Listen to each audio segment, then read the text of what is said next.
Welcome to tonight's live stream. I'm going to get started in a minute.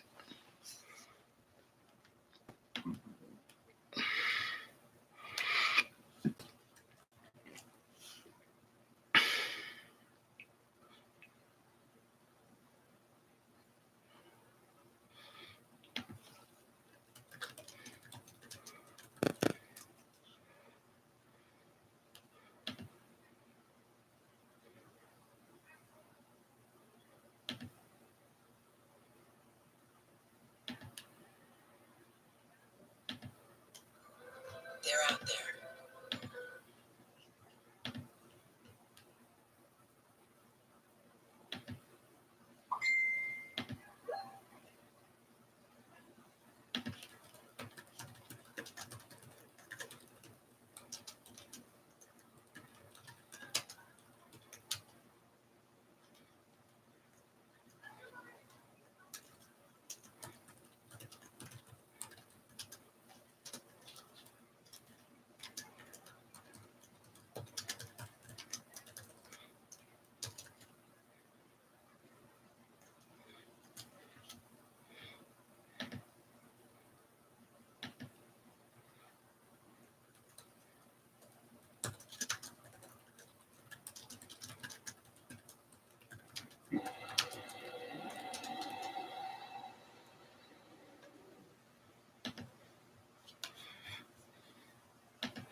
What's going on, Nightingale Wednesday Nightmare? Glad to see you here.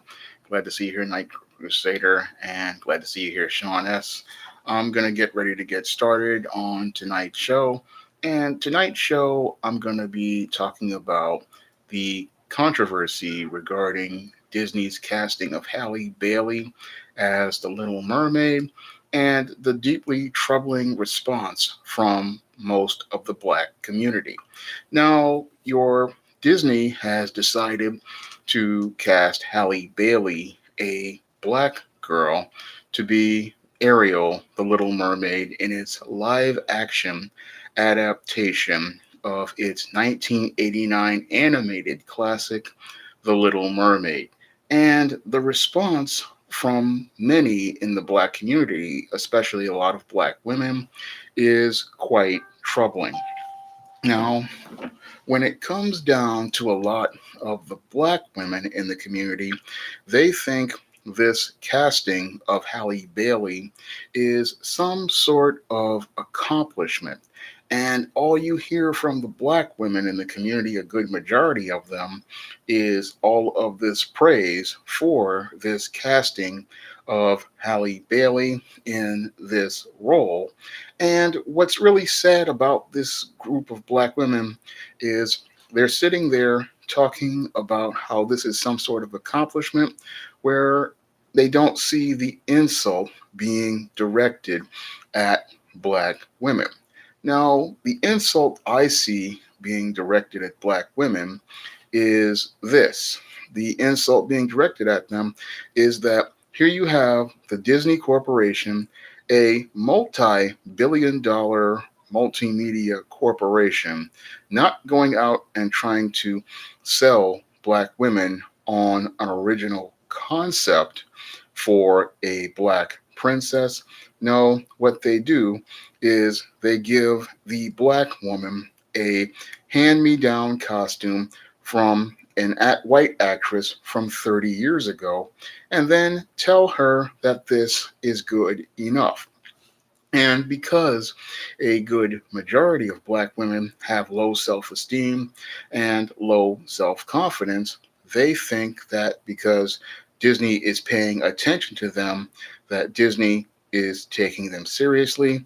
Disney sees them as attractive, and Disney sees them as a group of customers they value, when in actuality, they don't see them as a group of customers they value, because if they valued the black woman as a customer of their products, they would have gone out of their way to give black girls a princess of their own in a live action movie.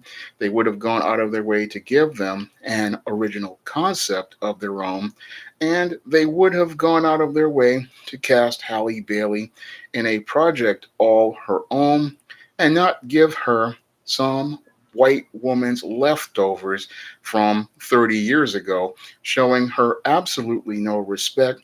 Because when you go out here and give a black woman a hand me down character, a hand me down concept, it is basically saying that you don't have any faith in that black woman to open a movie strong, nor do you have any faith in her to be able to go out here and carry a concept on her own, carry her own role on her own, and make her own role distinct.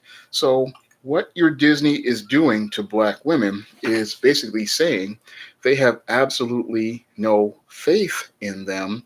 However, because many black women and many in the black community are spellbound, they think that getting these leftovers from the Disney Corporation are some sort of gold because white people are paying attention to them.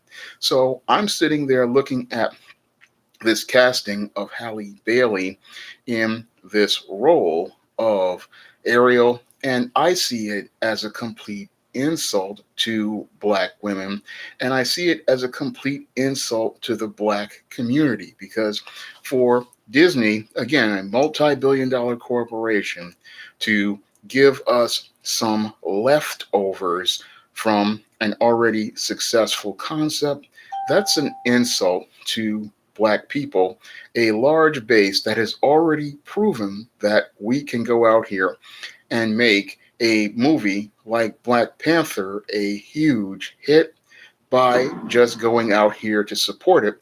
So instead of going out and giving us the original concept that we deserve, and we have proven that we would go out here and support that type of movie, we don't get an original concept.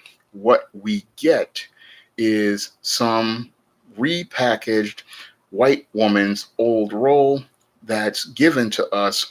And this is, again, a complete insult to black people.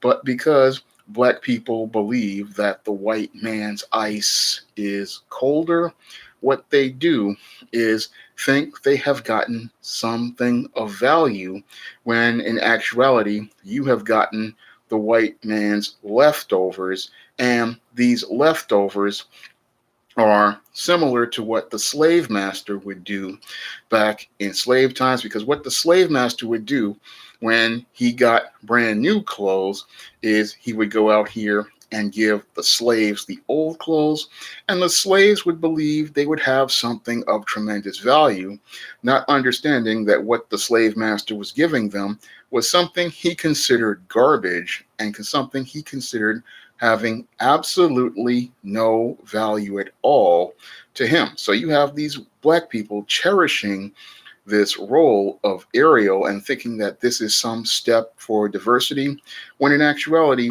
it's a huge step back for black people. And it's something that will impede the progress of black people, especially when you see who is behind the camera for this musical, because the person behind the camera for this musical is not a black creator. No, it is the producer of Hamilton, who is a white man. So when I look at who's behind the camera for this Little Mermaid, which is supposed to star Halle Bailey, I don't see any change behind the camera.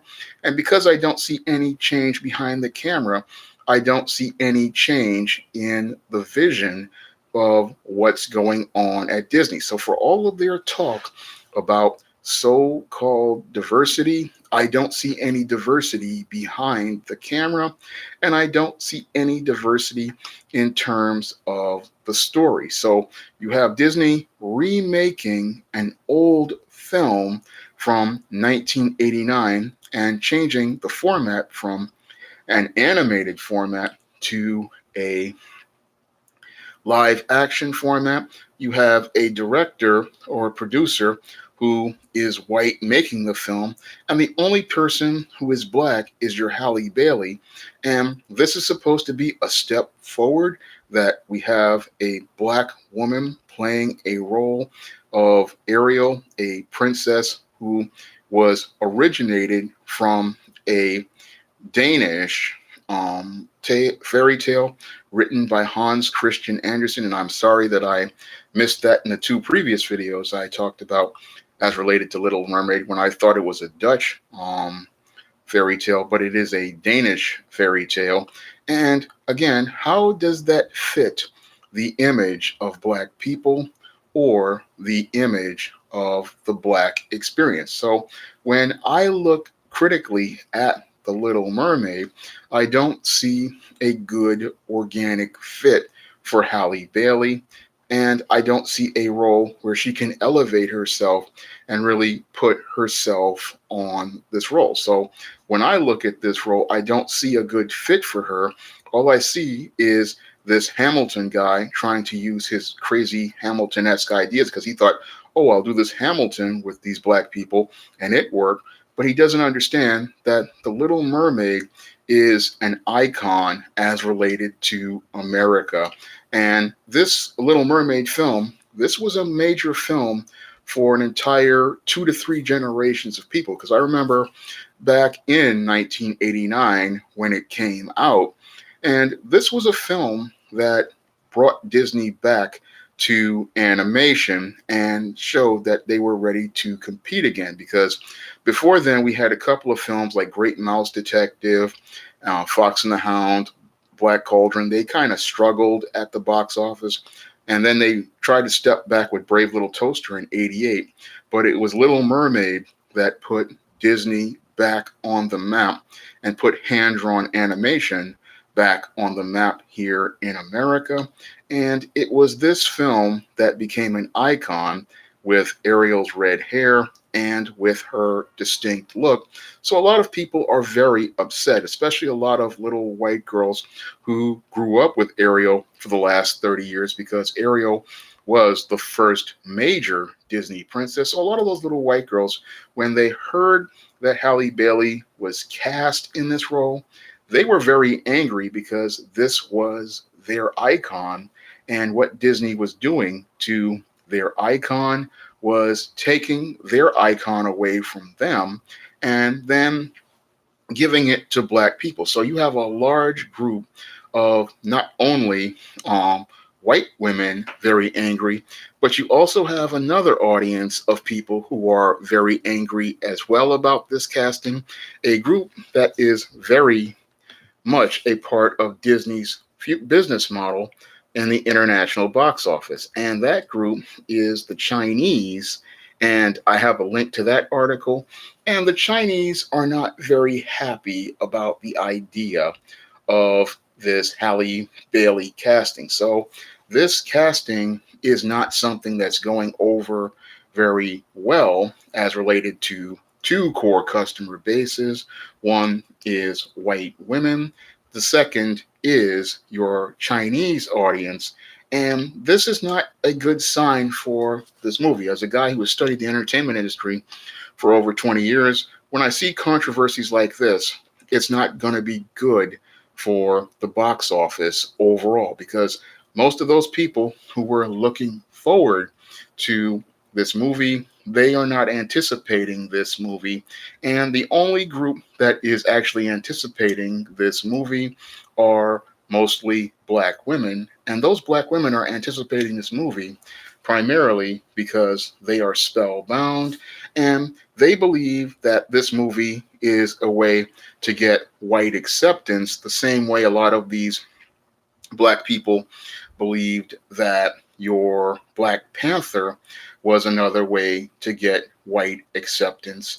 And with that movie, a lot of black people thought, oh, if I go out here and support these black characters created by white people, they would go out here and get white acceptance and white validation. And this is what we're seeing right now with a large group of black women out here who have watched The Little Mermaid growing up as little girls, and they're thinking that this casting is a way to find a way to fit into that black box that's acceptable to white people.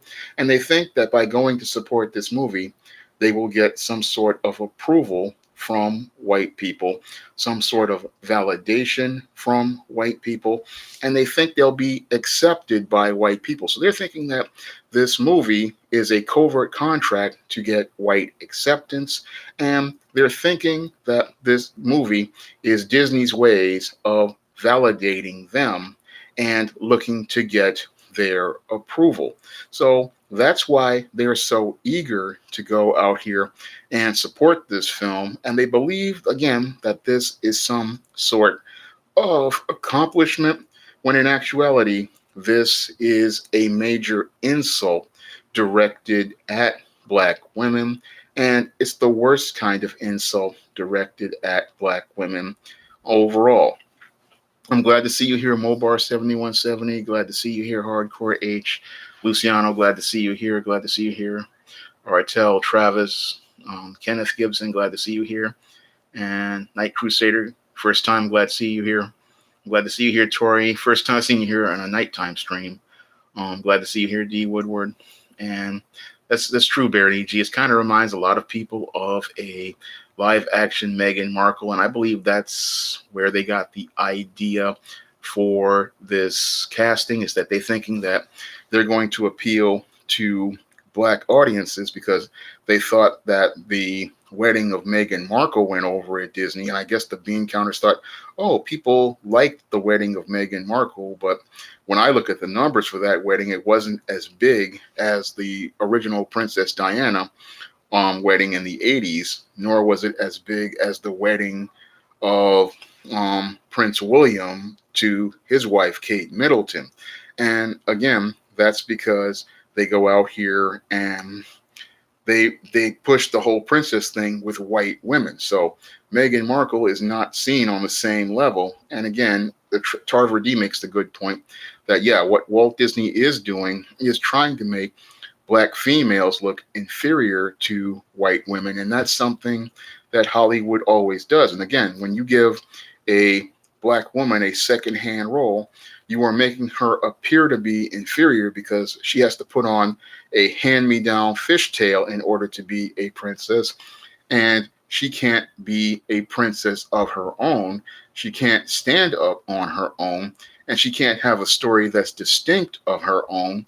And that's the most frustrating thing. One of the most frustrating things about this whole casting is you have all of these black women who are putting themselves in this secondary position, and they're putting themselves in this secondary position because they believe they're going to get an opportunity at being the love interest of a white man. Because for a lot of these spellbound black women who want to fit into the black box that's acceptable to white people, what they want to do, they believe that if they take this Ariel, they're going, like Meghan Markle, they're going to get an opportunity to have a relationship with that white prince that they deify and worship.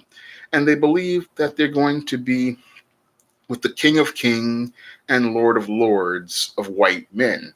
And they think that this casting is another validation of that, similar to what happened with Meghan Markle. And that's where they believe this is going to get them. So what they're doing with this is trying to tap that audience of black women. Unfortunately, that effort to tap that audience of black women has alienated your white women and your Asian women and your Hispanic women, and alienated, again, your 3/4 of the country. And that's something that that Disney did not expect, because Disney, being woke, thought people would go along with this diversity hot change of the Ariel character. Unfortunately, there has been a major backlash against this casting of Halle Bailey as Ariel, and this is what's been happening because, again, Disney decided to get woke, and they decided to do this believing that people would be with it. But again, the only people with it are spellbound black women, and they're believing that this is the way we could get a princess story. And when I look at it, I said this is a major insult, just like 2011, I believe, Princess and the Frog was another insult to black women, because when it came down to your um, Disney princess, and the Frog, that movie was insulting as well, because your Tiana was in the movie, three-quarters of it as a frog, and they decided to give us Tiana with a non-black prince. So that's a major insult to most of the little black girls out here who wanted to see a black princess and wanted to see a story where they could go out here and see a story of black on black love. Well, Hardcore H, I don't know. It's been a long time since I've seen the ads for Princess and the Frog, but that was not, it was not a good movie, and it did not really present a really positive image of black girls, and it did not present a positive image of black on black love. And yeah, Hardcore H, yeah, that was the film that killed 2D animation in America and stopped Disney from making 2D animated films. And Little Mermaid was the one that actually opened the door back for hand drawn animation in this country.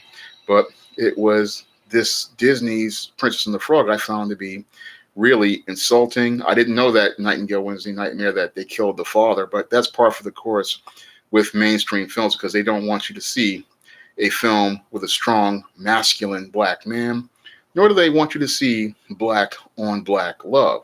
So those are two things that are really irritating about the Disney princesses and the whole push for a black Disney princess, is that we don't get any of the story elements that we want as related to the Disney princesses.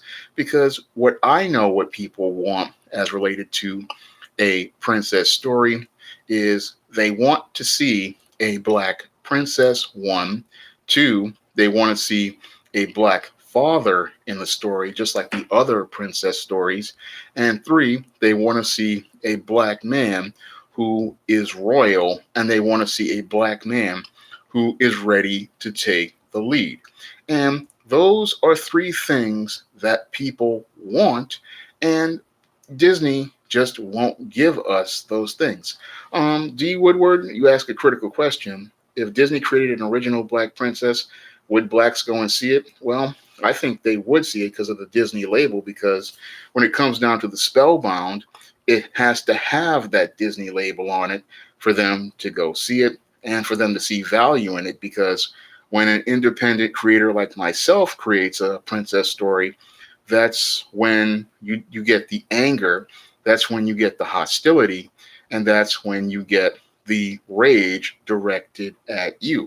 Because last year I did a princess story called Easting the Sands of Time as part of the SJS Direct Fantasy Flashback Fall. And I wanted to show a story where the Easting character was an Egyptian princess. And in this story, I wanted to show the Easting character and an Egypt that was black, and ancient Egypt where we got to see ancient Egyptian culture with black people in it.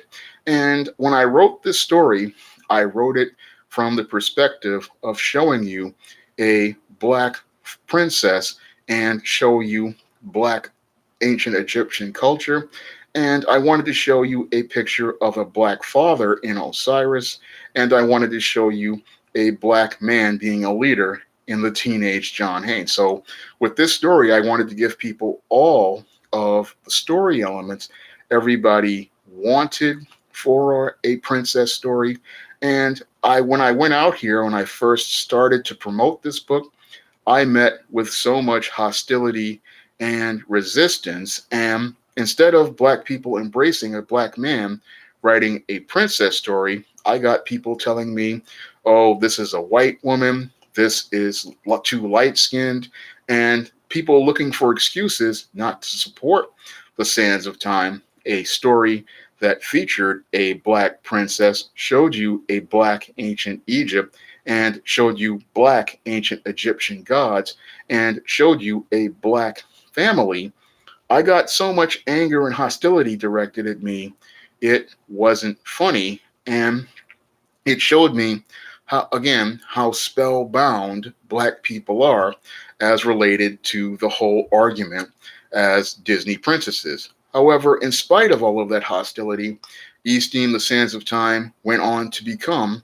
one of the best selling books of SJS Direct's Fantasy Flashback Fall, and it got two 5-star reviews from two readers and other people who have picked it up say they have enjoyed it. And I wrote this again to be a Disney print in the style of the Disney princesses and the model of the Disney princesses. And this story is a textbook example of what a black princess story could be. But your Disney doesn't want to go out here and give somebody Halle Bailey a princess story like an Easting the Sands of Time. No, they don't want to do that. They would rather give her a hand-me-down role than give her this type of original role from a black creator.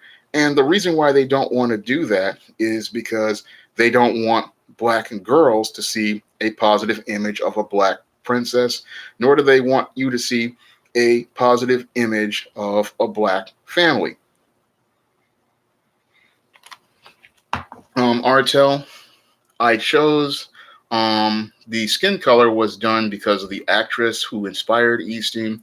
Now, the actress who inspired Easting was Sally Richardson Whitfield, and she did the voice of Elisa Maza in Disney's Gargoyles, and that's her skin tone.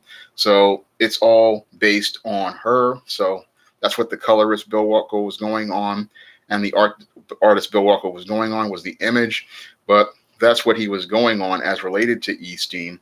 And what I was doing with the story again is I cast this story when I was writing it with an all-black cast. And Sally Richardson Whitfield was supposed to be Princess Easting. I had cast Samuel L. Jackson as Osiris. I had cast Angela Bassett as Queen Isis. I had cast Suzanne Douglas from The Parenthood as Mamnet, the High Priestess.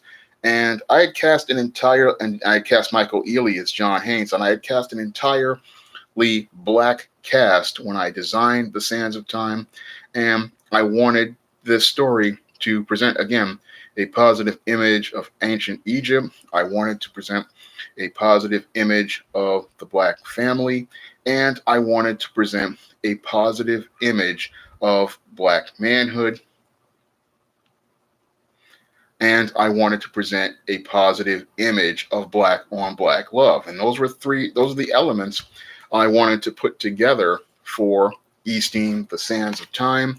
And I wanted to show how it was very easy to go out here and create a black princess story, and one that fit within the narrative, the whole model of Disney's princesses. Because when I looked at your Disney princess movies, because I used to watch them on tape. I had a lot of VHS tapes of them, and I saw that it was possible to do this and make it where you could get a great, beautiful picture of black ancient Egypt, a great, beautiful picture of the black family, and a great, beautiful picture of black culture. And I put that all together in this story, and it was something that I wanted to do because I wanted to show people how easy this was. But when it comes down to, again, black people, they don't want these type of stories from black men. They want them from white people. And that's what's really sad, is you get all this enthusiasm for a black Ariel made by a white company like Walt Disney. But when a black man comes along and produces a similar concept, he gets nothing but resistance, and he gets next to no support. And I go out here again. I have done and did the research on ancient Egypt. I did the research on black culture, and I wanted to, again, give people that positive image of a black princess, because I know so many girls want a black princess, and I wanted to show how you could get that black princess out of ancient Egyptian culture. And this was the kind of concept that would have done very well for a company like Disney, because you have a lot of black girls out here who would have loved ancient Egypt and seeing a black princess. You would have had a lot of people who love ancient Egypt and Egyptian culture. And you would have had, with the all black cast, a lot of fans out here who would have wanted to go and see this. So it would have been the type of movie that would have gotten people into it. But the whole thing is that when it comes down to Hollywood, they would rather do an old concept than go out here and do a new one like this. And when I look at this story, I said this would have been a better fit for a Halle Bailey to elevate herself, because this is a brand new character, and it's better than stepping into Ariel's old fishtail. You can step on into a brand new character. You can make it distinct. You can put your own things on it, and you can make it all your own, and you're not being restricted by Jodie Benson's performance in the original Little Mermaid. You can go out here and make your own character and make it strong all your own. And with this story, I took elements not only from ancient Egypt, but I took things from sci-fi and fantasy, and I took things from Back to the Future and Star Trek: The Next Generation to make a very fun time travel romance.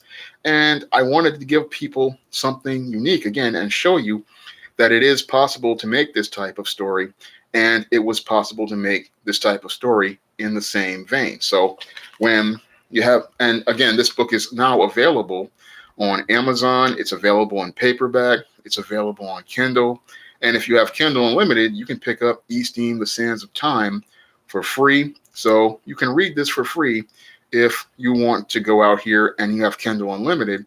And if you want to have Kindle, you can pick it up. Again, this was one of the best-selling books of Fantasy Flashback Fall, and everybody who read it loved it. And again, this is the kind of concept that you could have given Halle Bailey, but because Disney has no faith in black people, they go out here and give her a secondhand fishtail instead of giving her a brand new linen dress and gold jewelry. Gonna go through the chats. There were some points I wanted to make. Thank you, Flavor Genuine, for the donation to the super chat. I use all of that money to pay for awesome covers by artists like Bill Walko to design, like for Easting the Sands of Time, because Bill, his inspiration is animation, and one of the reasons why I hired him to do the art for my covers for books like Easting the Sands of Time is because I want that animated look. And again, this would look great as a movie if they made it. But what every man should have. Yeah, Sally Richardson was a major inspiration for me because she was the first black woman to ever get a lead role at Disney in a project, as I knew, with Disney's Gargoyles. And her portrayal of Elisa Maza was one of those things that was majorly influential to me. And again, Sally inspired the Easting character that is currently featured in books like Goddess of. And I try to, when I ever design the character, I always try to get her likeness in the character. So she was the inspiration for the Easting character. I always liked the way her voice sounded, and I liked the way she always portrayed things with a very nuanced and very human portrayal. So that was one of the major influences to me. And right now, Sally isn't acting anymore as much as she used to. Right now, she's doing a lot of directing now. And she directed one of the episodes of Netflix's Luke Cage a year ago. The one where Luke gets beat up by Bushmaster, that was directed by her. She directed numerous episodes of Black Lightning, and she directs a lot of different shows from sci-fi to drama, but she always does an amazing job on things. Her cinematography, and she works and gets really good performances out of actors, and her visuals are very strong. So she has really evolved, but I've always liked her acting, and again, that was one of the things that inspired me to create the character. And she was in Black Dynamite too. So Django, I'm in the middle of Jessica Jones season 3, and it's very painful to get through. I mean, this show is horrific. Um, Again, it's just filled with identity politics. Artel, I write stories with black women of a variety of skin tones. The Thetas features a character with peanut butter skin tone, and there are numerous skin tones all throughout many of the stories. And again, I just go by what I see in the media and the actresses who inspire me. So when it comes down to the mainstream media, they don't put too many darker black actresses on the screen. Yeah, I remember Supremo. I've seen Sally and Posse. I saw a lot of Sally Richardson's movies back in the day, Low Down, Dirty Shame. And again, when you see what Sally looks like in real life, that's why you can get inspired to create characters, because she's an incredibly beautiful woman, but she's also a very intelligent woman and a very, very good director, as I've seen, and a very solid actress who can play a variety of roles. And I was sad is she never got a chance to really actualize her potential. I wrote an entire blog talking about how she inspired various characters from the East Team character. She also inspired another character I did from an appearance that she did on the Jamie Foxx show. Created a character called Cassandra Lee, who was this Brooklyn baker, and Sally was the inspiration for that character as well. So she's inspired like 2 or 3 characters. Um, yeah, I remember I saw that she was married to Dondra T. Whitfield. I actually follow her Instagram, Supremo. Yeah, they're married and they have 2 kids. And I remember Dondra T. Whitfield from Robert from The Cosby Show, and then Terrence from All My Children. He's a very solid comedy guy. I mean, his timing is really solid, and he's one of the best comedy guys, but he doesn't really get, again, the accolades he should get, because he's also very talented. They're both very talented actors, and they're very strong in their work. And I even created a character for Dondre in 2 books. I mean, Dondre T. Whitfield, I wrote Earl Travis from ISIS Imitation of Life. I based that character on Dondre. And I also created the Masil character in East Team, The Sands of Time. That character was inspired by Dondre T. Whitfield as well. So when it comes down to him, they were both very talented actors. And again, they were major influences on me growing up in the 90s. I would love to do that, Mobar. Go look for an agent, but oftentimes they just reject you. So you have to wait for them to come to you. Oh, Josie left Riverdale. That's sad, hardcore H. But Riverdale's been a bet. I left Riverdale after the whole Chuck Clayton episode. The Chuck Clayton episode left a sour taste in my mouth, because the way they did Chuck Clayton on Riverdale, I was deeply insulted by that, because you had your Chuck Clayton out here dating white women, talking about how he was having sex with them and giving them sticky maples. And I took offense to that, because they were perpetuating the stereotype of the black brute. And the perpetuation of that stereotype was an insulting one to me, because it was saying that this black man was just going to go out here, and he was a man with no father in his life. I mean, Chuck Clayton, if you read the comics, Chuck's father is in his life.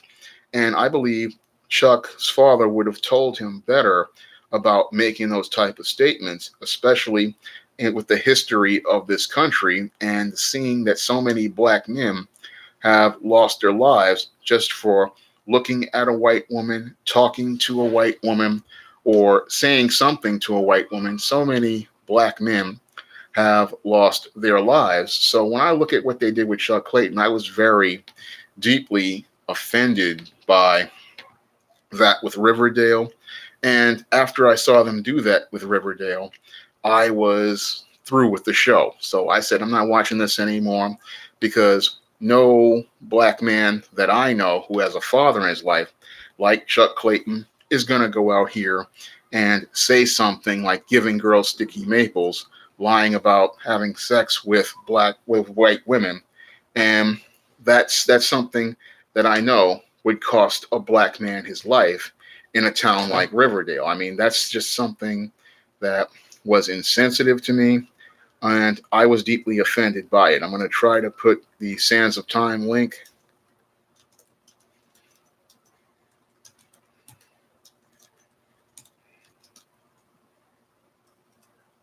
That's not letting me do it, but it's on Amazon, and you can pick up a copy of Easting the Sands of Time on Amazon, and you can see that it is possible to do a princess story and for it to be fun. I also cast Jada Pinkett as the villain of the show of the story, Decadia.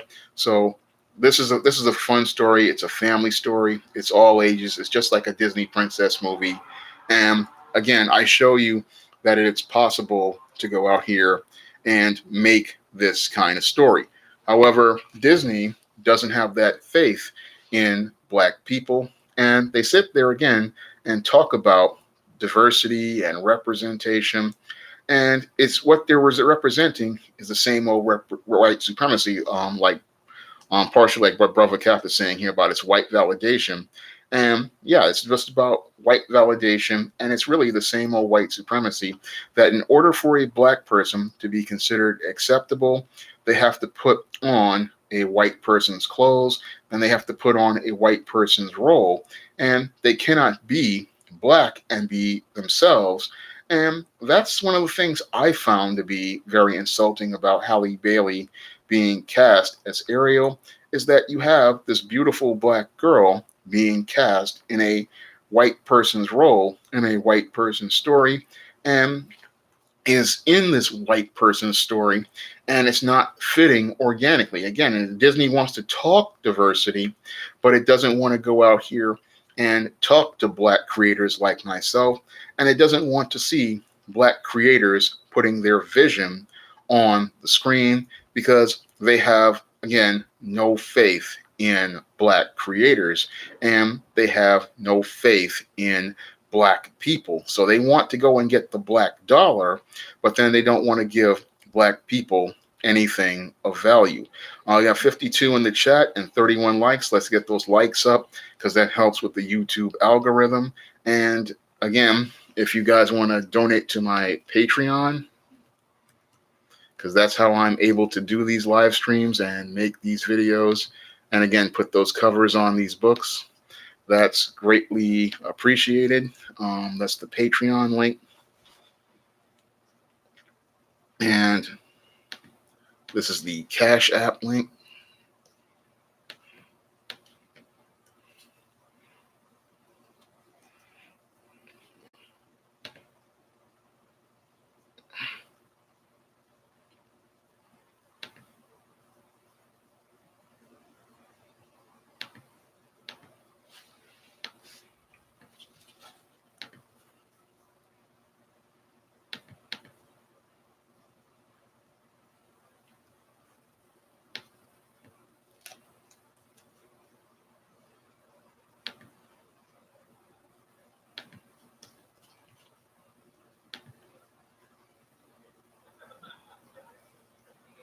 This is the Cash App. And so you can donate through the Patreon or the Cash App. And all the money is going to be used for the covers, like Bill Walko's great cover for Easting the Sands of Time, or covers for like Easting Goddess of, Isis All That Glitters, and Mike Williams' awesome cover for John Haynes' Dark Succubus. So I don't have a subscribe star to Django, but I have PayPal, which is through my email, which is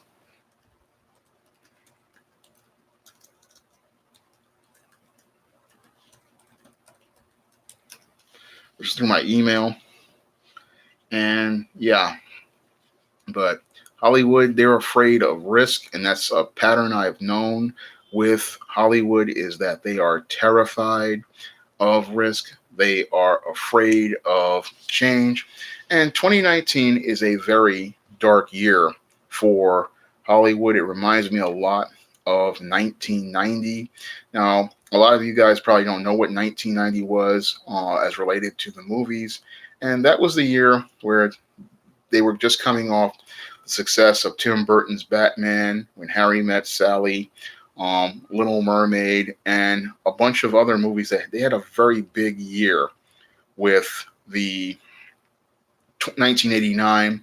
And then 1990, they thought they were going to have a sequel and they thought RoboCop 2 and Dick Tracy and Total Recall were going to be the big movies of the year. Unfortunately, what happened was in 1990, they had a year where a lot of these movies underperformed. I mean, RoboCop 2 didn't do as well, and Dick Tracy, it limped to the box office. And the movies that actually did well were these no budget movies, with small that weren't that Hollywood didn't expect to do well. Things like Dark Man, Teenage Mutant Ninja Turtles, things like Pretty Woman, Ghost. A lot of the films that came from smaller studios did well, and those. The thing is now in 2019, they don't have the infrastructure to go out here and make those films because Touchstone Pictures, which made Pretty Woman, that studio no longer exists because Disney phased it out. And many of the other studios like made Ghost, another movie that was a blockbuster in 1990. All those infrastructures are no longer there. So this is why your Disney is sitting there and thinking they can remake their way out of it. However, when they try to remake their way out of it, what happens is when you try to remake your way out of it, you wind up in a situation similar to what happened to MGM back in the late 60s. Because MGM, I watched a whole documentary on MGM. And back in the late 60s, what happened to MGM was they were making these musicals, they were making these epic movies, they were making these war movies, and the audience changed in the late 60s. And in the late 60s, what happened was people were dealing with the horrors they were seeing in the Vietnam War, and they didn't want to see musicals with people smiling. They didn't want to see epic World War II movies, and they didn't want to see big Cecil B. DeMille type films. And what happened was a guy named Tom Laughlin created a movie called Born Losers, and this movie was about bikers, and it was about what was going on in towns where the families had been changing. The baby boomers, kids were dealing with a different world, and this movie was the first blockbuster. It's a no budget film, and then after that we had Melvin Van Peebles come in with Sweetback, and then after that we had the studio starting to go and give guys like Francis Ford Coppola money to make movies like The Godfather, films they had no faith in, but these were the films that changed Hollywood and got it on a different track, making these darker, more grittier films. And Disney was struggling because they didn't know how to do things in the late 60s and early 70s. And they struggled for a long time until Michael Eisner came along and started opening up things like Touchstone Pictures, because Disney at the time, they were out here making these adult films, and the adult films were flopping because they had a Disney label on them because people thought Disney was a kid's thing. So he created Touchstone. Thank you, Amari's Perspective, for the donation. I really appreciate it. But they created Touchstone, and Touchstone was a place where they could go out here and make these smaller budget movies. And these smaller budget movies, they would range anywhere from, I say, about $8 to about $16 million. And that's how we got films like Pretty Woman, which launched Julia Roberts' career and took Richard Gere to another level. That's how we got a whole bunch of the comedies that's how we got movies like Clueless and many other films. It was those smaller divisions like Touchstone, New Line, all of those smaller divisions, Fox Searchlight, all of those studios, they were the thing that really elevated Hollywood in the 90s. And it's sad to see that Bob Iger did away with all of those, because Michael Eisner used all of those platforms to rebuild Disney. I mean, he used all of those tools. Miramax was another one, the Weinstein Company. He used all of those to go out here and rebuild Disney. And that was, Touchstone did do Who Framed Roger Rabbit, Rob I.S. Touchstone was the one who did all of those films, and it was all those films that really saved Hollywood in the 90s. And in 2019, they don't have this infrastructure, and that's why they want to do all these remakes, because they don't have that infrastructure to go out here and make those smaller films and invest in these smaller actors as they see. Because it's like back in the day, you would have these B and C studios, and the B and C studios, they were very important because that's where you got your up and coming stars. I mean, that's where you got, again, your Julia Roberts, your Leonardo DiCaprio's, your Hilary Swanks. All of them went through Touchstone. All of them went through things like Hollywood Pictures. All of them went through things like Miramax. All of them went through all of the smaller prodcos.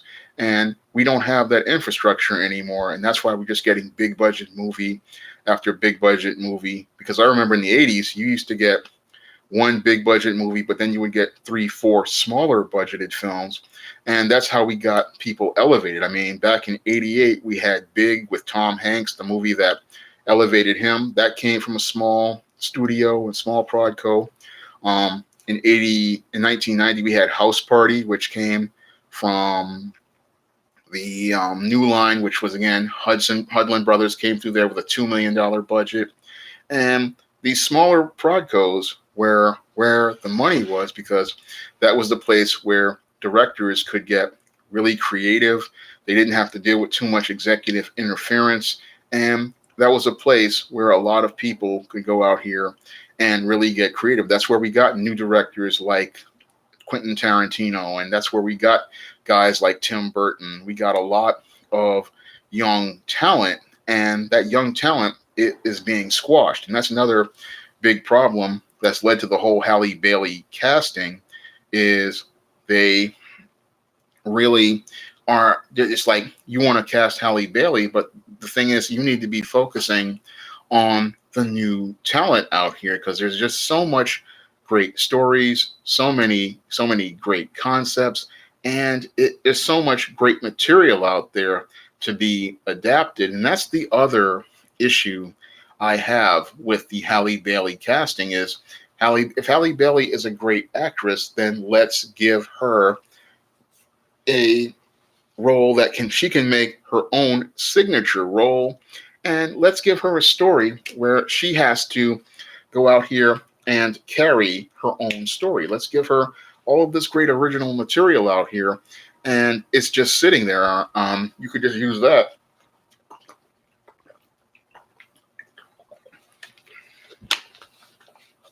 to build a new star instead of trying to saddle her down with old baggage. I mean, when it comes down to it, I mean, if she's this good and people have this much faith in her, then really go out here and take the time to invest in her the same way Hollywood invested in Julia Roberts back in the late 80s, where they gave her Mystic Pizza, Steel Magnolias, and then they gave her Pretty Women.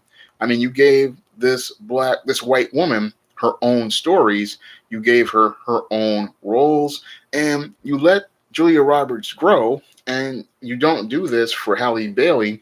No, you saddle her down with a hand-me-down role. You saddle her down with a hand-me-down character.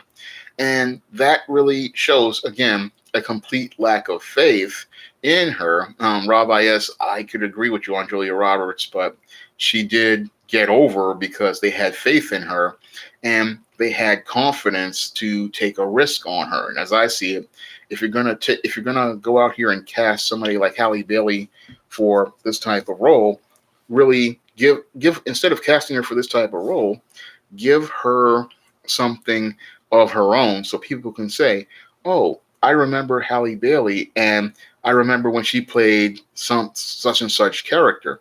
Not, I'm playing Ariel, and then you're making all these comparisons to Jodie Benson and Jodie Benson's iconic performance, and that's something that I wouldn't want to put on somebody like not Halle Bailey, having her to deal with being compared to a 30-year-old role. I would want to give her her own role, and that's something that I would want to do. I mean, if you have faith in somebody, you go out here and you give them their own story, you give them their own characters, and you allow them to take that character to another level.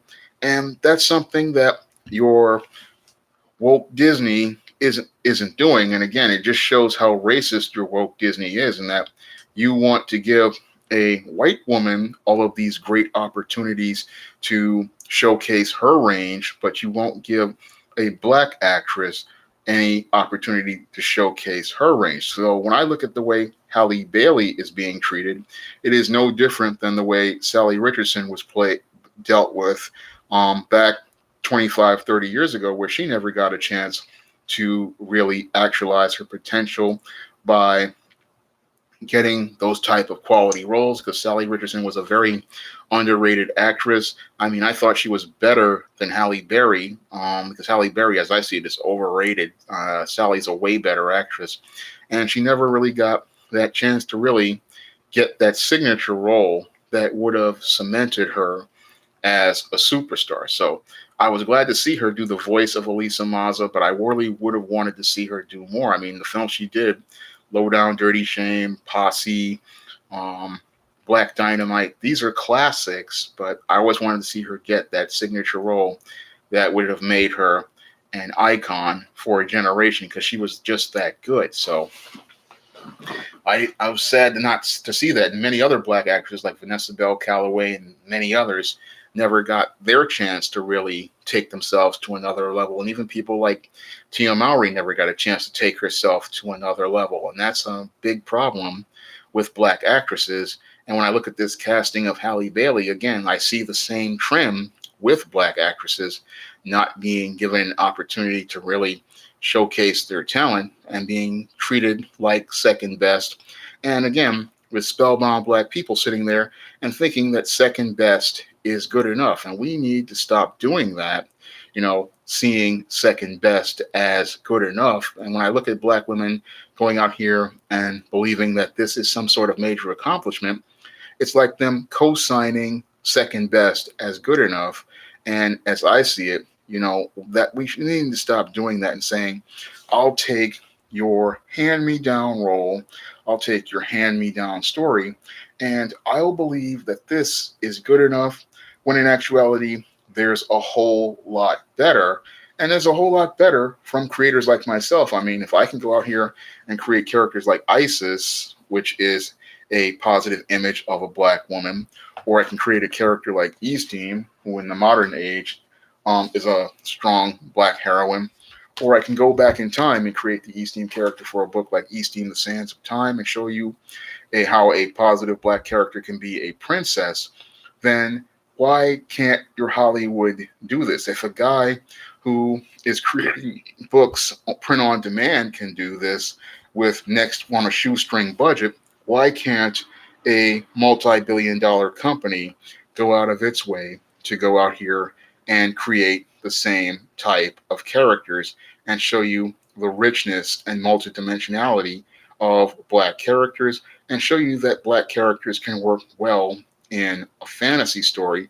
And Rob I.S., I have to agree with you, they are racist.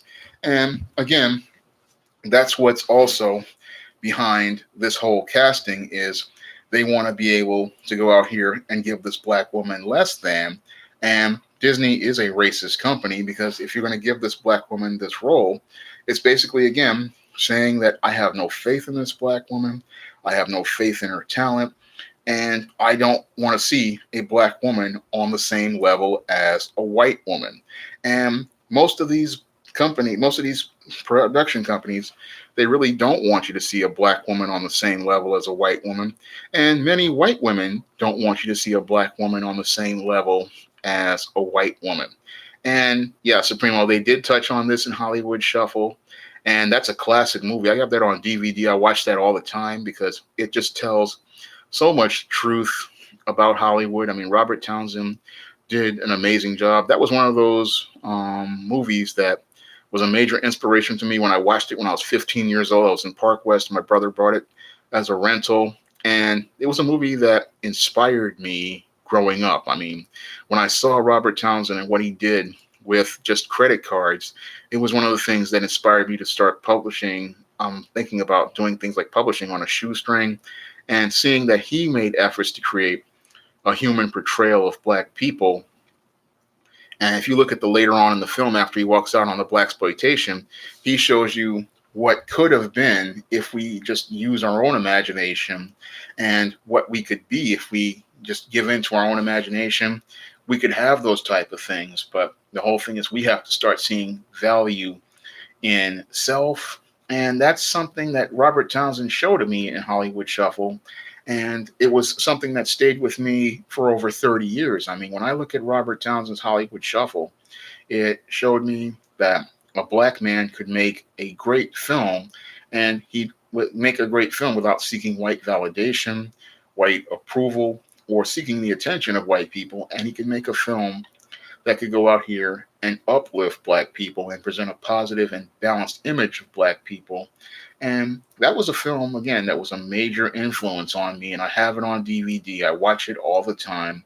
I mean, that film, House Party, I have that on DVD as well. I mean, that golden age of black cinema, that was one that showed us that we had this diversity of ideas, this diversity of culture, these diversity of vision. I mean, you had guys, again, Robert Townsend, Bill Duke, you had Spike Lee, you had Mario Van Peebles, you had so many black filmmakers at the time, and they were making masterpieces. Yeah, Supremo, I remember I went to the theater in 1990 to go see House Party, and I love that movie so much. I actually watched it, and I actually watched one DVD till I broke it, and then I had to go out and buy another one. So um, I actually bought that movie twice. So that movie was a classic.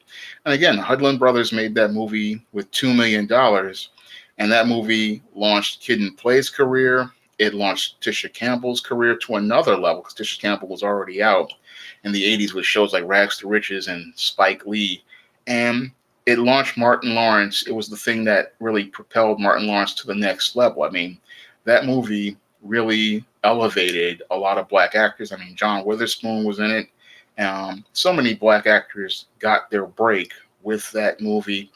And that's something, again, that Hollywood lost. Yeah, Robin Harris, I remember seeing him. That was his signature role, playing Pop in House Party. I mean, his other role was um, in Do the Right Thing, but this was the one where it put him on the map. And again, the old days of the smaller studios was the reason why so many stars were made. I mean, so many of these films, they came from the smaller production companies, and they were distributed to the theaters. I had a Kid and Play episode on tape, the Daryl Phil. I like watching that one back in the day, but I did have one episode on tape. I wish I had taped them all. I actually had some Kid and Play comic books from Marvel. Um, so yeah, they had a Kid and Play comic book from Marvel. So the media was out there, but again, they don't. The companies just don't have faith in it, and they don't really invest in it the way they should. And again, you could make a black Disney princess movie, and it could do very well if you put the elements in it just like they were in Little Mermaid. I mean, if you're gonna kill the father like you did in Princess and the Frog, you've already killed the movie, because one of the core elements of a princess movie is that girl's relationship with her father, and that relationship is core to it in that movie and the paradigm for that movie. So when you take the father out of the movie, you've really literally destroyed the movie. And these executives think they're doing this to help appeal to the black audience, but it alienates the black audience, because the black audience, they want to see that story where we see um, that father in the story. And in order for a girl to really move forward in a relationship, she has to see that relationship with her father, and she has to see how it works. But your Disney, again, has no faith in black women, so they're sitting there giving them this agenda, identity politics agenda, where we get the single mom, we get all of that stuff. But I wouldn't want to give you that. I would want to give you the exact same story and make it fun for everyone.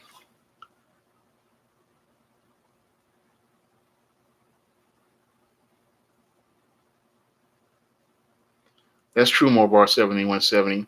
If you don't make it your business to actually know actual black people, then yeah, they will continue to cast black talent as recycled characters. And that's another big problem with Hollywood, is that they don't take a time to get to know black people or black culture.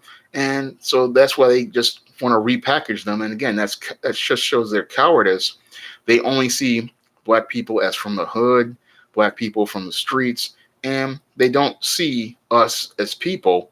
They see us as stereotypes. And when I looked at that, I said, that's one of the big problems. I mean, you want to give us a repackaged Ariel, but you don't want to give us any sort of black character from black culture that black people can relate to, and people all across the globe can relate to. Because when I do stories, I get, international sales in the UK, in Germany, in France, in the Netherlands. I get the international audience. So when they sit there and say, "Oh, black characters won't sell in foreign countries," I can go to my royalty reports and show you how they sell in foreign countries, and how I have readers in the UK, how I have readers in Germany, how I have readers in the Netherlands, how I have readers even in places like Mexico and all over. So I know that if you tell the right type of story, um, Luciano, I don't think a Hollywood boycott would work. I mean, with this type of movie, people have no real incentive to go watch it, because the people who are my age, who grew up with Little Mermaid, the little Curls who grew up back in the late 80s, they are angry that this is not their Ariel. And even I had a family member tell me that the 3-year-olds are saying that this is not their Ariel. And from the article I gave you guys, you have Chinese film goers saying that this is not their Ariel. So this movie is dead on arrival, even right after this announcement, because people feel alienated because they're not getting the Little Mermaid they knew and grew up with, the red-haired white girl. And again, this is a real slap in the face to black people, because it's a casting that says that we have to take second best, instead of this producer going out and getting the best. Do I ever go to Brooklyn, Rob? I haven't been to Brooklyn in years. I was in Brooklyn Heights for a while, and that while I was with a family member, helping her with her job in the Board of Education at the time. And I was also doing research for my other book, A Recipe for Success, back then. That was like 2004. I haven't been to Brooklyn since about 2012 or something like that. It's been a long time. But I would love to go back to downtown Brooklyn. I mean, it's a very beautiful place. And again, when I was writing A Recipe for Success, I was drawing from my experiences going down there. I've been down to the Fulton Mall. I went to Brooklyn. I do remember one time I did go to Brooklyn for a job interview. I went to what they call it, what is it, K2 Alley. I was going there for a job interview. I didn't get the job, and I didn't know it was K2 Alley yet. So I went there once after that for a job interview. And it was a blessing that I didn't get the job, because I found out a couple of weeks later that this was K2 Alley and 32 people had OD'd on K2. So I was blessed not to get that job, even though I needed a job and I really wanted to do this job. It was just delivering medicine from the drugstore to different places, right, making the labels for it. But there was just like 32 ODs, and I could only imagine going to that job every day. I mean, it was like a 90-minute trip. I had to go from the D train to the M train, and I saw parts of Williamsburg, and I was on the elevated tracks, and the neighborhood was rough and gritty, but I wanted to get that job because I'd been out of work for a long time, and I really wanted to get that job, but unfortunately didn't get it. But that neighborhood was rough. Yeah, D train is very busy, especially during rush hour. It's a very, very busy train line. I mean, but it's a lot less than the 2 and the 3 and the 4 and the 5.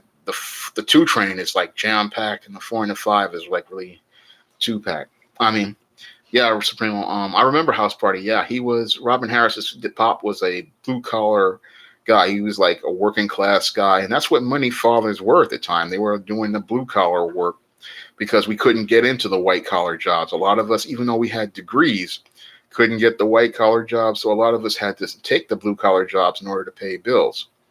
And yeah, off the corner, a lot of guys related to Robin Harris's dad because we knew guys like that. That's one of the things that was great about House Party is it was showing us people we knew in the neighborhood and people we knew on the block, not these stereotypes of jive time hustlers we used to watch during the 70s and the early 80s, but we saw a lot of the brothers out there who were working those blue collar jobs, a lot of guys who were doing things like boiler, parking attendant, plumbers, maintenance. A lot of guys they were working, and guys working on the MTA, and those brothers never got the respect that they were supposed to get. I mean, the blue collar brothers, they don't get what they're supposed to get in terms of respect. I mean, these guys go out here, they work sometimes 12, 16-hour days with overtime. And they do this all because they love their families and they want to take care of their families. And because of the mainstream media giving black men a negative picture, we don't get to see the blue collar, everyday working class brother get the respect he deserves. And the blue collar brother, as I see it, he deserves, I would love to just do a whole story on blue collar brothers because, blue collar brothers out there, these are the guys who are the backbone of the community. I mean, these guys are the guys who are the ones who keep the trains running, they keep the buses running, they do all of the heavy lifting, they keep the hot water on in these apartment buildings, they do the spackling, they do the plastering, they're the ones who do the hard labor. And these guys, after they do all of that hard work, they come home to a family where, thanks to feminism, they don't get the respect that they deserve. And that's something that I think I should tackle in a story because I really think that, black men, they don't get what they deserve. I mean, maybe I could, Mobar, introduce that type of character in a John Haynes story. Because the blue collar guys don't get the respect that they deserve. I mean, these are the guys who keep the buildings clean. These are the guys. I mean, these guys are the backbone of the community. They talk about, the black woman is the black. And it's like, no, it's these hardworking blue collar brothers who allow your kids to go out here and have an allowance. It's these guys who make sure that your kids, have a TV and cable. These are the guys. They don't get no respect, and they get crapped on because we have black women who'll sit there and say, oh, black men ain't doing nothing. But if it wasn't for these brothers who are going out here and working every day and taking care of kids, and I've seen it, I mean, in my own home, these guys don't get the respect that they deserve. I mean, even your mailman, your FedEx guy, your UPS guy, I mean, back in the 80s, all these guys got dogged out by your mainstream media. And we were all told that this wasn't a good man by the mainstream media, who was always pushing this white collar black guy in a suit.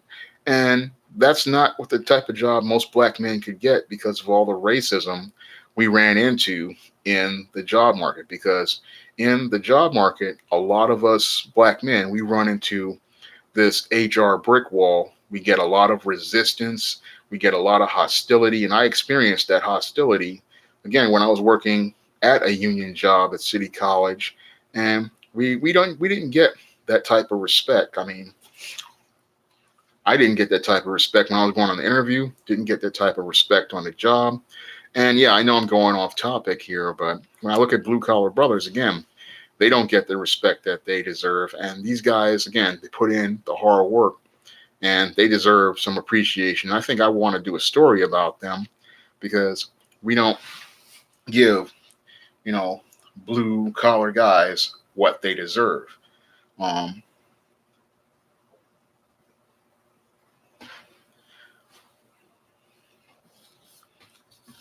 And that's something that I think is wrong. And again, when I look at this casting of, Halle Bailey, it's just again shows no respect for black people. I mean, it just shows that Disney does not see us as an audience. But again, these same studios back in the 70s, they were running to black people because nobody else would go out here and watch their movies. I mean, most of the people in the 70s, that's why they were making Shaft and all these other movies because they needed the black dollars. But then you don't want to give black people respect. The same black people who gave you, what is it, $400 million for that Black Panther movie, you would go out here and they showed you that there was a black audience. They showed you what black fantasy movies could sell. And instead of you trying to build on that, what they would do was give us Ava DuVernay's crappy A Wrinkle in Time and then follow it up with this casting of Halle Bailey as Ariel, really again showing that they really have no real push to make black fantasy movies or black science fiction movies. And that's a real insult to black people in saying that yes, we made the number one movie in 2018, and instead of trying to follow it up with another movie where we can build on the black audience, Disney shows a middle finger towards black people, and they show a middle finger towards black people in a time where your audience for movies is dwindling, your Hollywood box office is declining, and your Hollywood overall is struggling. So they show their hatred for black people in not trying to give us the type of fantasy films that we want. I mean, we made Black Panther a blockbuster movie, but instead of giving us the princess movie like Easting the Sands of Time, they want to go out here and give us, a hand me down in the terms of this black Ariel and then tell us that this is good enough. Yeah, you could I did see Young Ripa's video earlier this afternoon evening. I mean, around 7 o'clock, I looked at his video. I looked at several other people's videos on it. And this is something that everybody is, as I'm seeing it, is against because they see it for what it is. They see it as a complete insult to the original source material written by your Hans Christian Andersen. They see it as an insult to the 1989 Disney film, and they see it as a complete insult to the black audience. So everybody sees the insult being directed here with this casting, and they see the insult being presented to the black audience most of all, because it's basically, again, saying, I have no faith in black people, I have no faith in the black dollar, and I have no real faith in anyone in terms of them going out to go see this movie. When in actuality, again, if you put a Disney label on a princess, I mean, if I put a Disney label on this Sands of Time, I guarantee you this thing would sell 1 million copies because it would have the Disney label, and that would make it the thing that validates it to many black people as something good. Because again, in order for something to really start selling, sadly, because people are spellbound and they want to fit into the black box that's acceptable to white people, you have to have a Disney label in order to sell something like a Sands of Time. And again, there are great original concepts out here made by black creators like myself, but sadly, they don't get the support that they need from the black audience because when it comes down to black people, they only want black products that are acceptable to white people.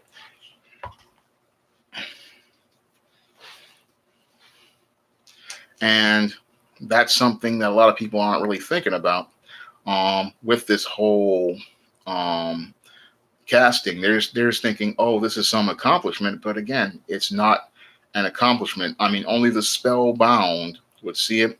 And again, I talked about Spellbound, the Spellbound Negro in several videos, and I also went in depth on it in the novel Spellbound, which was a story that talked about how black people are spellbound. And black people are spellbound because they only want to fit into that black box that's acceptable to white people. And they have this covert contract where they believe that they can only get white validation and white approval if they fit into those roles, like those coon roles, or the roles of the thug, the gangster, the baby mama, all of these dysfunctional roles, these are the only ones they believe that will get them the attention and approval of white people.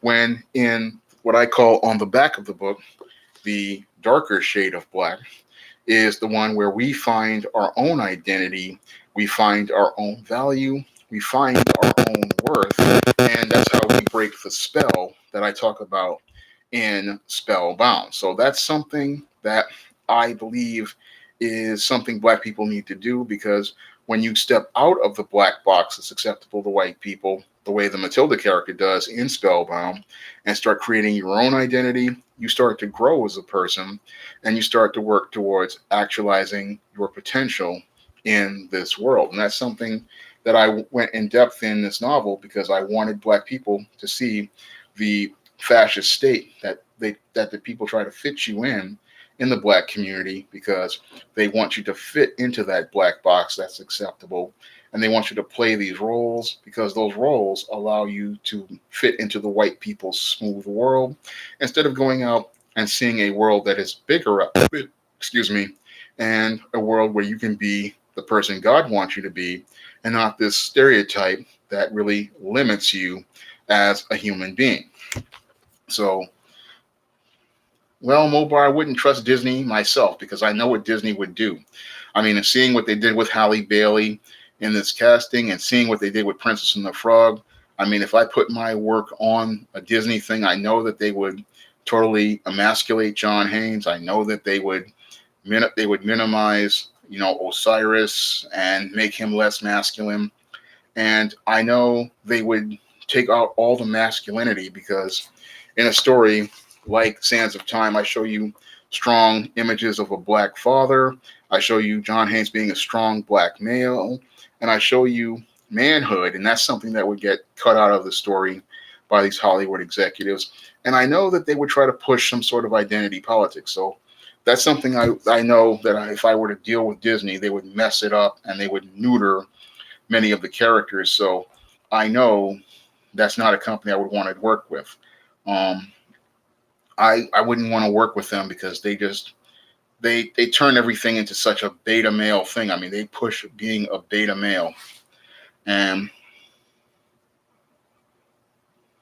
they like to do stuff like that. So they would make a beta male. They would elevate the gynocentrism. They would try to make this superwoman, and that's just not good enough for me. I mean, when I go out here and do stories, I don't like producing beta males, because I understand in our society we need men who can be men out here, and we need to promote strong positive images of black masculinity. Now, this may make people uncomfortable, like a lot of people are uncomfortable with Luke Cage out here, but when I watched Luke Cage, that was like the first black man I saw in almost, what is it, about 15 years. That was the first black man I saw ever since Jake Sisko and J.C. Williams on New York Undercover. Now, both of those characters, Ben Sisko, that was a black man. That was a strong black man who was a father in the home. He was a leader. He ran Deep Space Nine. Then you had J.C. Williams on New York Undercover, who was a black father to his son and looking out for his baby mama. And he was overall a leader. And we haven't seen, that type of black masculinity in, as I see it, a good 15, 20 years. And I want to see more. That's why I go out of my way to do books like John Haynes' Dark Succubus, because I want to show you strong black masculine men, and I want to show you soft feminine women, like I did with Esteem and with Isis. Soft feminine women, soft feminine black women, beautiful black women. And again, these are the type of images we are not getting from mainstream media, but I want to go out here and give you those images of, strong, masculine, alpha black men who are taking the lead in the community. Again, soft black on black love. You see a black man and a black woman holding each other. These are images we don't get all the time in mainstream media. The whole idea of a black man holding a black woman and looking at her in a loving fashion. That's something that we desperately need more of, because when black children see these type of images, it changes their perception of self. And when you see, soft feminine black woman or soft feminine black woman, it can change your perspective of things, and it can change the way you see yourself. I mean, and that's why I go out of my way to make, media like Temptation of John Haynes, again, showing you a black man and a black woman together, because it's important.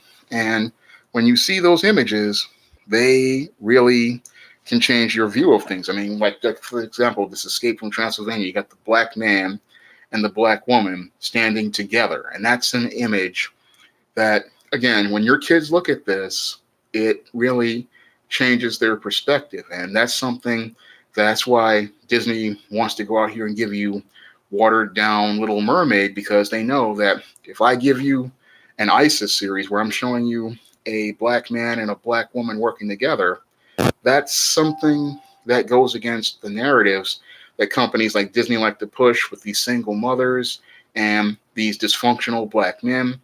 I'm showing you that it is possible for black men and black women to work together. And this is something that these type of images, again, they don't want you to see, because it's telling a story that they don't want you to see. They want you to see, black man as somebody who's a brute, somebody who's a monster, somebody who's lazy. They don't want you to see those images. They don't want you to see black men being at the side of black women. And I'm getting ready to put some more images out here.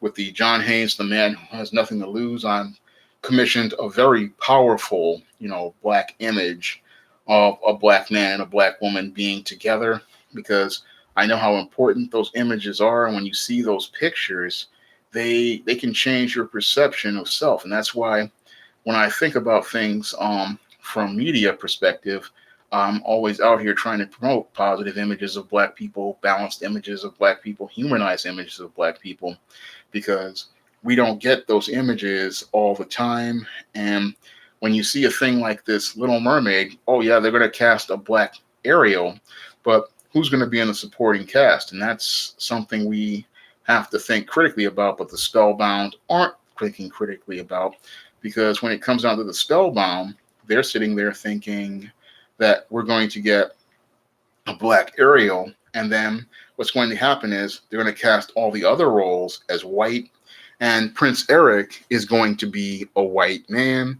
And with the casting of Eric as a white man, what's going to happen is that's when the story completely changes from this fairy tale about this teenage girl falling in love with a prince into a racist story about a black girl being taken out of the undersea ghetto and being saved by a white savior. So when I look at this whole complete change of ethnicity, it changes the story. And I talked about this in another story where another video where I took actually the cover of The Temptation of John Haynes and I changed the picture. And I said how when you change the character's ethnicity, you change their story. And what happened with this story is the story completely changed. And this type of thing that's going to come out that's going to really hurt Disney in the long run is people are going to look at this white Prince Eric and they're going to say, this is a racist movie because you have the black princess being saved by a white savior. And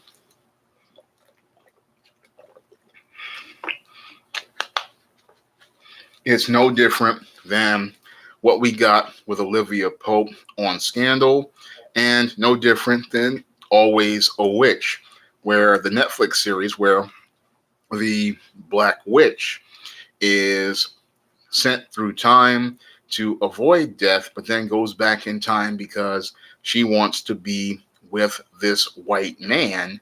And that's not really the thing that you want for a family movie like a Disney princess movie. You don't want people sitting there getting upset, thinking about all of these social justice and identity politics narratives.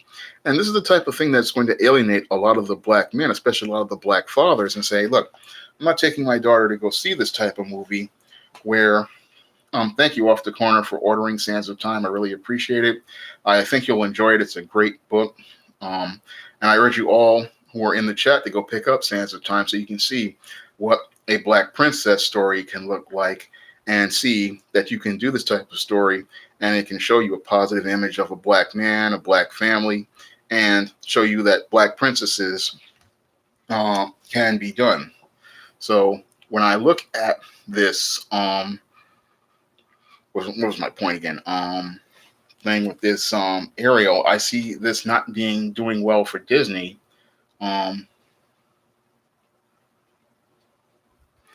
Because you already have a lot of people getting turned off. You have the international box office getting turned off.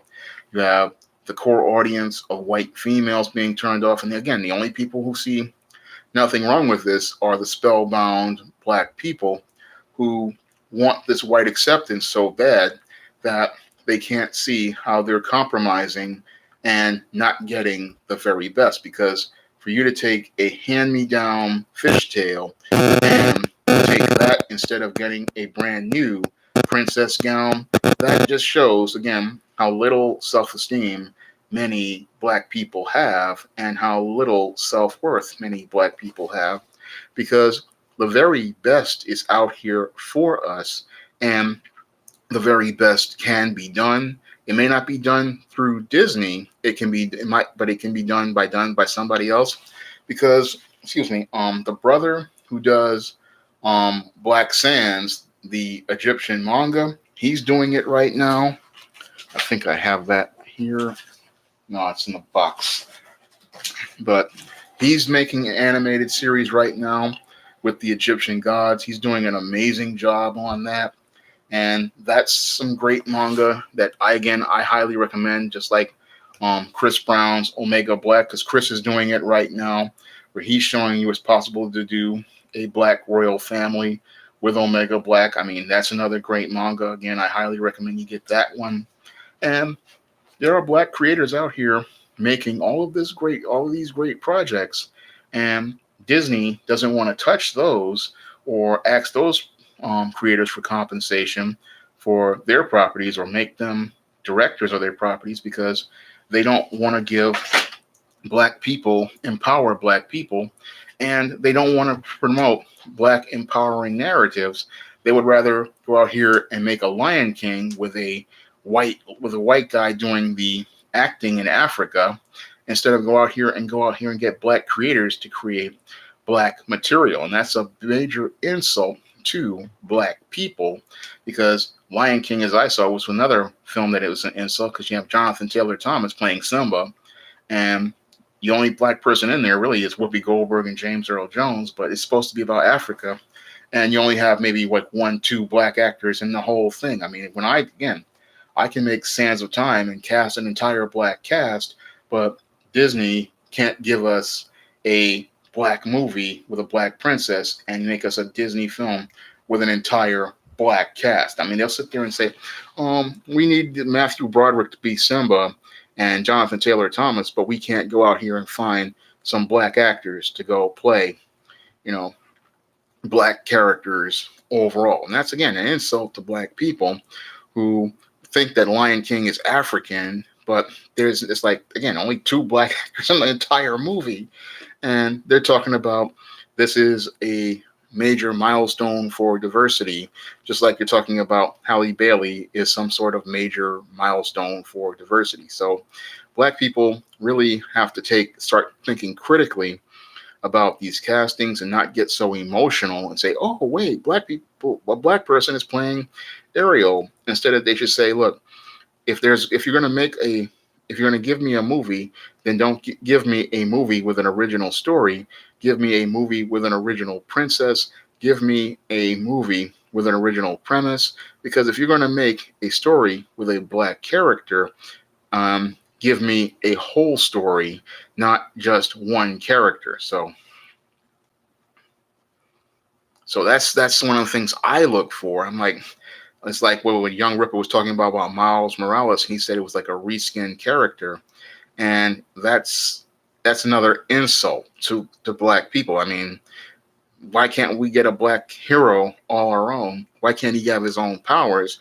Why does he have to be a knockoff Spider-Man? Why can't he be his own man? And that's something that I do when I'm out here creating stories is I want to give you your own characters the same way the late great Dwayne McDuffie gave us our own characters in Hardware, Icon, Static. I mean, he gave us our own characters.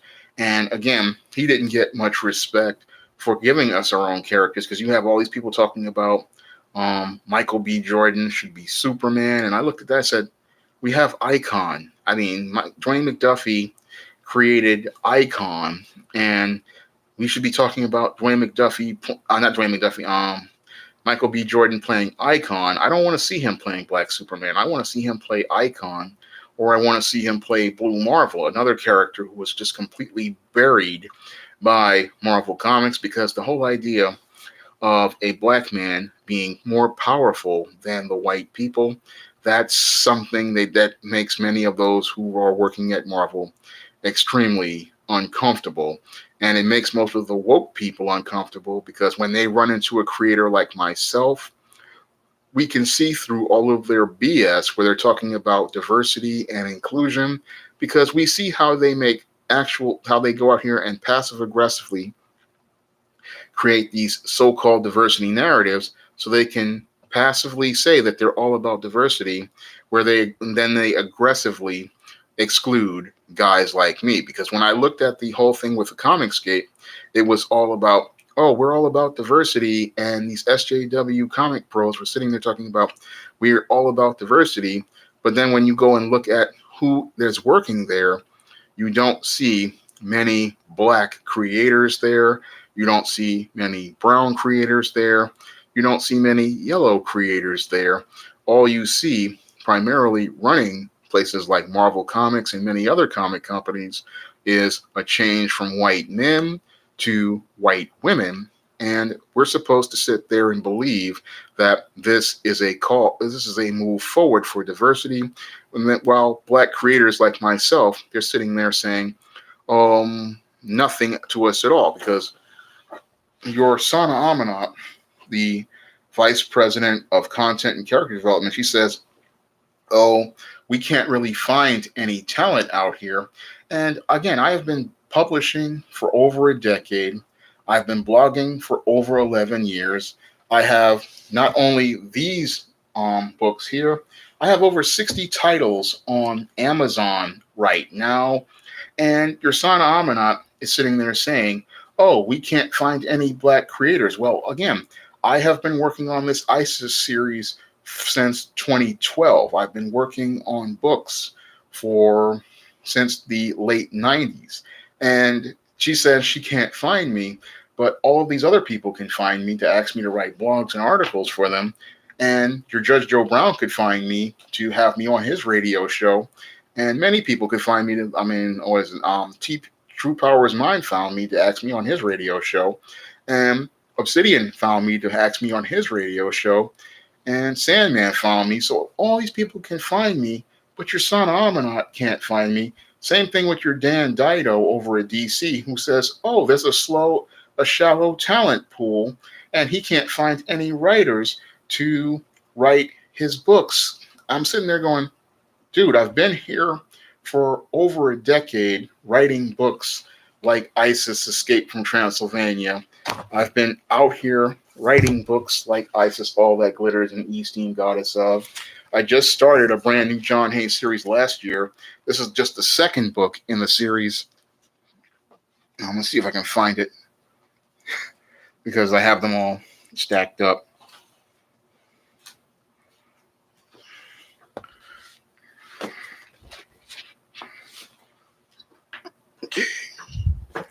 But the first book, John Haynes, A Conversation with Death, is selling so well that it's not funny. And I have people telling me that John Haynes, A Conversation with Death is just like a Vertigo comic. And they're sitting there telling me that this is like a second coming of a Vertigo comic. And you have Dan Didio saying, oh, this is a shallow talent pool, which I know he's full of crap.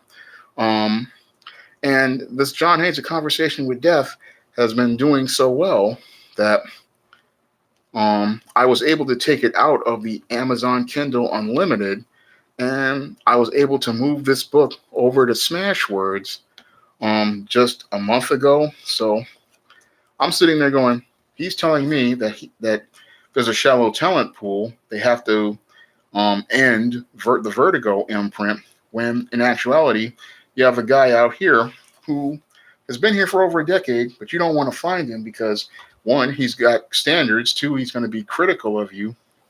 And he's going to go out here and want to make better stuff. Rob, yes, I can't afford LA, and I wouldn't want to go to LA. It's just a horrible place right now. So it's a place I wouldn't want to go to. Um, Plus, you can do most of the business offline. Off the corner, yeah, I could see I follow a lot of things. Could I be like a samurai? Maybe. I am a very disciplined man. So thank you, Rob. Yes, I know Sandman enjoys my work. I know a lot of people enjoy my work because I have a lot of people who watch my stuff under they're very silent about it. So I know I have a following of people who watch my content. I've had it since the blogger days, so I'm surprised. Sometimes I get surprised, like when I was surprised when Judge Joe Brown told me he had been watching my videos. So I'm surprised at people who've been watching my stuff. I think Sally Richardson watched one of my videos. I don't know. She was doing a Kickstarter back then, but I did a video and I think she watched that one. So I think she knows about the Eastine characters. So my idea, I would love to work with Chio Hadari Coker. I think he could do John Haynes the most justice. Well, it depends on if Spike would want to do that. I mean, I think his visuals would work well for many of my stories, but it depends if they would want to do that. But again, they say that they can't find black talent and they can't find black material, but it's been out here for years. I mean, I've been reading numerous black writers these days, and there's a lot of black fantasy writers out there, a lot of black sci-fi writers. It's just that they don't want to go out here and take a risk on that material. They would rather go out here and have Ava DuVernay make A Wrinkle in Time fail and say that, oh, there's no audience for black movies, and then go out here and then reinforce it with this Little Mermaid, when in actuality, it's been out here for years. And the whole thing is that you're just not making the right concepts, and you don't want to take a risk on black concepts. And again, I'm doing it, and I can go out here and take a story and have it do well. But the whole thing is they just don't want to take a risk on it. And that's one of the things that's a big problem. Spike doesn't have to really do fantasy. I mean, I think he could do a great job with a book like Temptation of John Haynes, because the fantasy is not that heavy. I mean, it's a lot like Ivan Reitman's Ghostbusters. So Spike's visuals could work very well in this type of story. And with a little bit of help from a special effects specialist on second assistant, they could probably make this type of story work very well. So I think Spike, he could probably pull it off.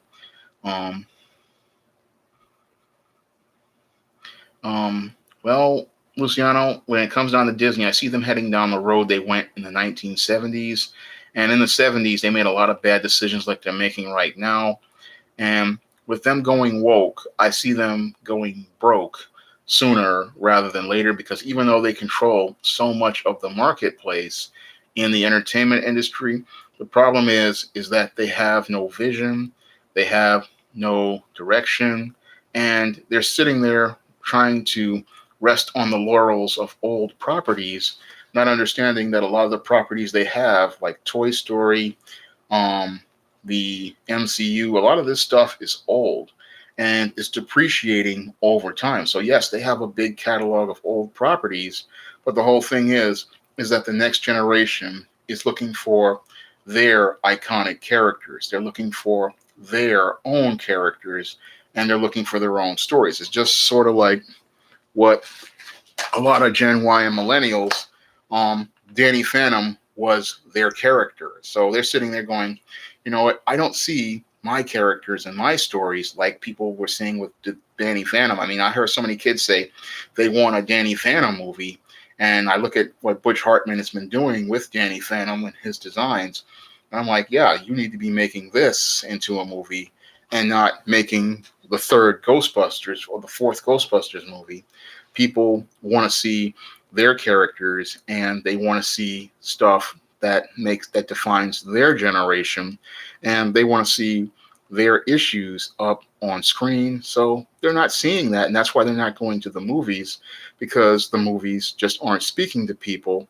It's not resonating with people, and that's the big problem with a lot of these films, is that they're just not resonating with people, and they're not speaking to what people are dealing with right now. So that's where Disney is right now. They're so caught up in making these bland, super big budget movies like MGM was back in the 60s, that they're not focused on making stuff that relates to today. Because when I talk to people who relate to today, it's sort of like what I did with the Goth Generation Gap, where I had when I was doing the research for Spinsterella, I listened to a lot of the younger goths, and from the information I got from them, they were saying that the reason why they weren't going to the clubs was because they just didn't have the money, and they came from a completely different generation. So a lot of the kids, they were used to staying home with their parents, whereas the people who came up in the 80s and the 90s, they came up with the latchkey generation, so they had to learn how to survive differently. So I was one of the things I was trying to do was help build a bridge between, the elder goths and the baby bats, so that people could see the subculture and see both sides of the subculture. So that was one of the things I did with a couple of videos and live streams, was trying to help people understand bridging the generation gap between the older goths and the younger goths. And I think it had an impact, because a lot of people were learning from that video and those live streams, that live stream, because I saw so many of the younger kids, they were getting attacked when they needed support and they needed guidance, because the way they learned about the subculture was primarily through YouTube, because a lot of these kids, this is what they grew up with. They grew up with laptops, they grew up with smartphones, and I heard from a lot of them that said they would go to the library to get Wi-Fi, and then they would download um, the YouTube videos of different goths. So they were learning differently, whereas the other kids, they were learning a completely different way. So I wanted to get the subculture where everybody learned from each other. And yeah, Rabbi, yes, a lot of kids, they grew up back in the 80s with single mothers and stuff, but the kids in the 90s had the helicopter parents. In the 2000s, they had super helicopter parents. And again, they didn't have jobs like a lot of the kids in the 80s did, and their world was different. Again, they didn't grow up with computers. The kids who grew up born in the 90s, they grew up with computers, and the kids who grew up in the 2000s, they grew up with computers. So they grew up in a completely different world. A lot of them didn't get to go out. A lot of them were warehoused in daycare and childcare, and they didn't really get to go out and see things and experience things. So they don't for them, going to the movies is not part of their life experience. For them, their life experience is Netflix. Their life experience is YouTube. Their life experience is Facebook. And I made a commentary, you know, on that in this story, Easteen Little Girl Lost. I made a whole commentary on the world of kids today, and how people on YouTube are like heroes to them, because that's the people that they see. So that's who they're having a relationship with. And they're not seeing that because there's no parents there, because there's no family, because we destroyed the family. I know I'm going way off topic as related to this stream, but a lot of these things relate.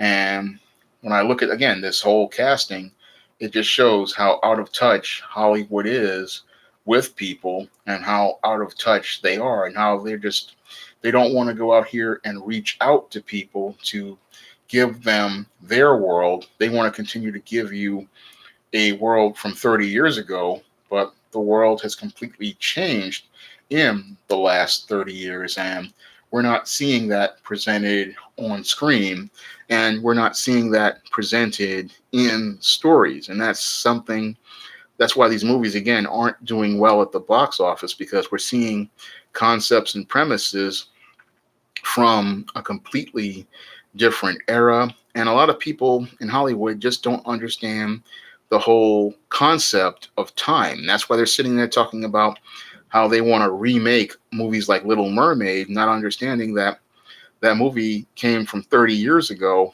and the world of 30 years ago was a completely different place than the 2019 world. And the 2019 world is something that I really want to. When I do stories, I make commentary, excuse me, on it, like what I did with Easting Little Girl Lost. I made a real powerful commentary on, how our kids are getting lost, and how, you know, how they just they're literally on their own. So, and Easting finds the kid, and then she wants to get her back to her family. And I made a whole commentary on it in this story. So I really wanted to make that commentary because I saw so many kids lost out here. And I'm going to get to Luciano's question. Do you think the dominant society would do anything to stop Hollywood from empowering racist and pedophiles? I doubt it. I truly doubt it. When it comes down to the dominant society, um, they give these people places to cover because they want places to cover themselves. So that's just how it is.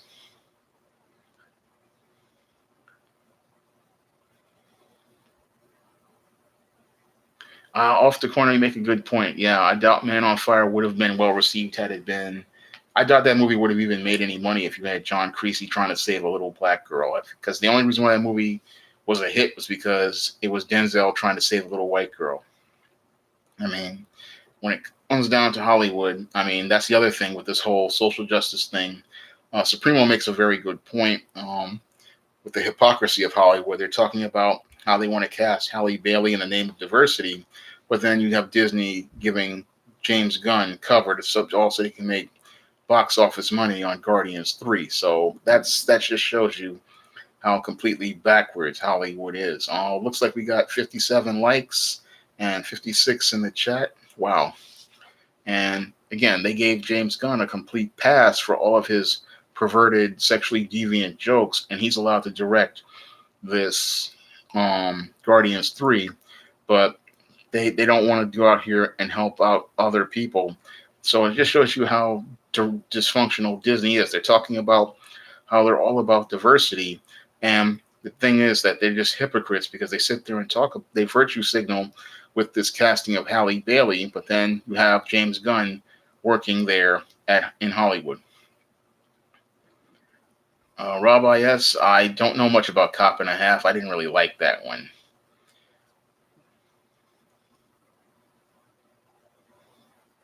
I mean, okay, but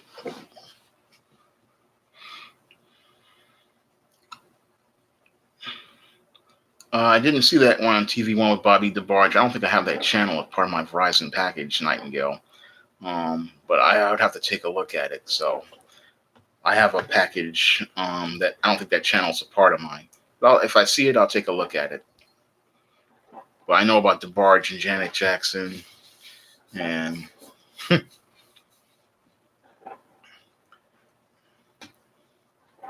but I'm gonna get ready to wrap this stream up in a couple of minutes. I think I touched on all the points as related to, again, this about spellbound black folks and how we need to again start asking for better and demanding better, because I believe we can do better than a hand-me-down Ariel, and I believe we can do better than the black girls having to deal with a hand-me-down princess.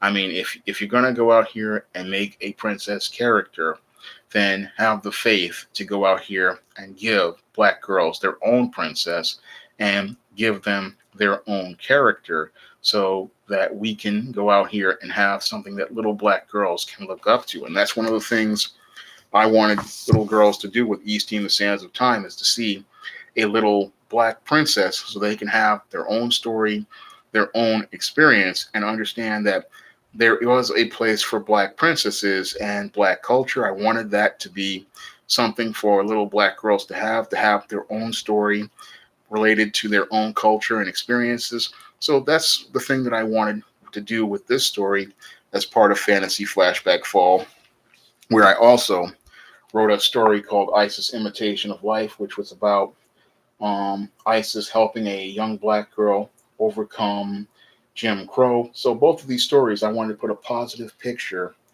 um,